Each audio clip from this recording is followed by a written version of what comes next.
Hello guys, welcome to fix anime. ये mysterious disappearances का 9th episode है। तो दोस्तों, एपिसोड के स्टार्ट में हम देखते हैं ओतो का स्कूल। उनके स्कूल में ओतो और नोदोका ने टॉप किया है और सारे बच्चे उनका नाम देख रहे थे लीडर बोर्ड पे। तभी हमें पता चलता है कि नोदोका के पापा एक हॉस्पिटल के हेड हैं। फिर हम देखते हैं ओतो और उसके दोस्त घर जा रहे होते हैं और वो सब बहुत खुश होते हैं कि उनके फ्रेंड सर्कल में सब पास हो गए हैं। और तमाओ बोलती है चलो सेलिब्रेट करते हैं। ओतो बोलती है मुझे नोदोका का गाना सुनना है, बहुत टाइम हो गया है उसका गाना सुने हुए।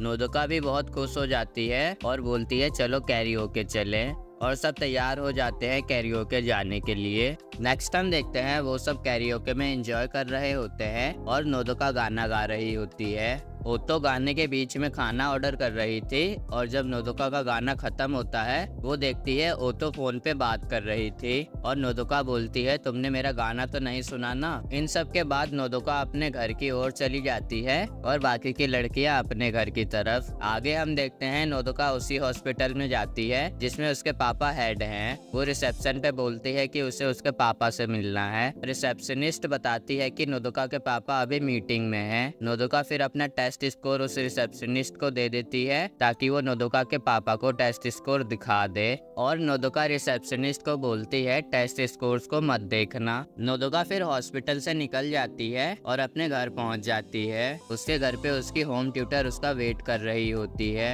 घर पहुंचते ही वो होम ट्यूटर नोदोका को पढ़ाने लगती है। पढ़ाने के बाद वो होम ट्यूटर चली जाती है और नोदोका बोलती है उसे ये सब बिल्कुल पसंद नहीं है। नोदोका फिर अपना टैबलेट लेके बालकनी में जाती है और यूट्यूबर योरुमुन को देखने लगती है। नोदोका को वो देखना बहुत अच्छा लगता है। हम देखते हैं कि उस यूट्यूबर को काफी सारे सुपर चैट्स आ रहे थे, मतलब कि बहुत से लोग उसके फैंस हैं। वो यूट्यूबर अपनी चैट से बात करती है और उन्हें मोटिवेट करती है। नोदोका भी कमेंट्स में पूछती है कि वो एक आइडल बनना चाहती है और वो उसके पापा के एक्सपेक्टेशंस को तोड़ना नहीं चाहती। योरुमुन नोदोका का कमेंट पढ़ती है और बोलती है मैं तुम्हारे ड्रीम के लिए चीयर करूंगी। योरुमुन बोलती है कि मैं भी तुम्हारे जैसी सिचुएशन में ही हूँ और अगर मैं ये वर्चुअल नहीं कर पाती तो शायद मैं एक आइडल ही नहीं बन पाती। जब से मैंने इस वर्चुअल को डिस्कवर किया है मेरे लिए आसान हो गया है क्योंकि मैंने अपने ड्रीम्स को चेज करना कभी नहीं छोड़ा और मैं हमेशा यहाँ रहूंगी तुम्हें चीयर करने के लिए। वो यूट्यूबर एक मर्मेड के अवतार में थी।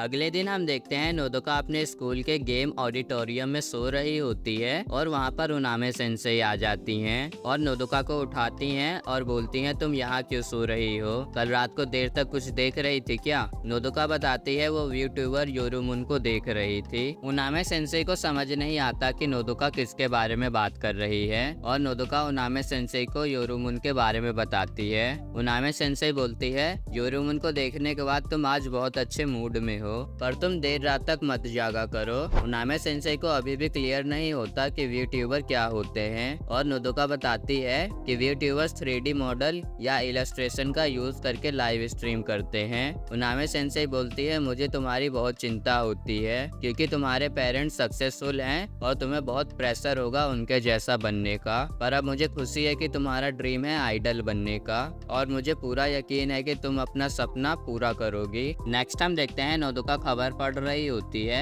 कि योरुमुन रिटायर होने वाली है।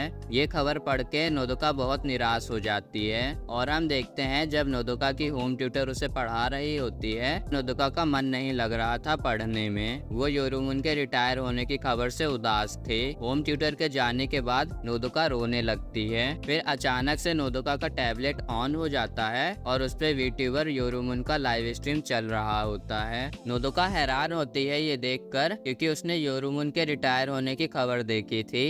योरुमुन बोल रही होती है कि अब सब ठीक है, मैं कहीं नहीं जाऊंगी। फिर हम देखते हैं कि उस रूम में पूरा पानी भर जाता है और योरुमुन टैबलेट से निकलकर रियल वर्ल्ड में आती है और नोदोका से बोलती है मैं तुम्हारे साथ हूँ। योरुमुन अब एक क्यूरियोसिटी बन चुकी है। अगले दिन स्कूल में उन सब का मैथ का टेस्ट होता है और उसमें ओतो और नोदोका के बहुत अच्छे मार्क्स आते हैं। उसी दिन जब नोदोका की होम ट्यूटर उसे पढ़ा रही होती है, वो बहुत खुश होती है कि नोदोका काफी अच्छा कर रही है पढ़ाई में। होम ट्यूटर के जाने के बाद नोदोका सिंगिंग और डांसिंग करने वाली होती है और हम देखते हैं कि नोदोका के साथ योरुमुन भी होती है। नेक्स्ट जब हम देखते हैं नोदोका स्कूल में होती है, वो तो उससे पूछती है कि तुम्हारी हालत मुझे ठीक नहीं लग रही, कुछ हुआ है क्या तुम्हारे साथ? और नोदोका बोलती है ऐसा कुछ नहीं हुआ, मैं बिल्कुल ठीक हूँ, मुझे बहुत सारी चीजें करनी होती है इसलिए मैं थोड़ा कम सो रही हूँ। नोदोका बताती है कि वो 4 रातों से सोई नहीं है। वो तो बोलती है उसे ऐसा नहीं करना चाहिए और नोदोका बोलती है वो बिल्कुल ठीक है। वो तो नोदोका के साथ होमवर्क करने के लिए उसके घर जाती है और जब वो दोनों घर पहुंचते हैं नोदोका बेहोश हो जाती है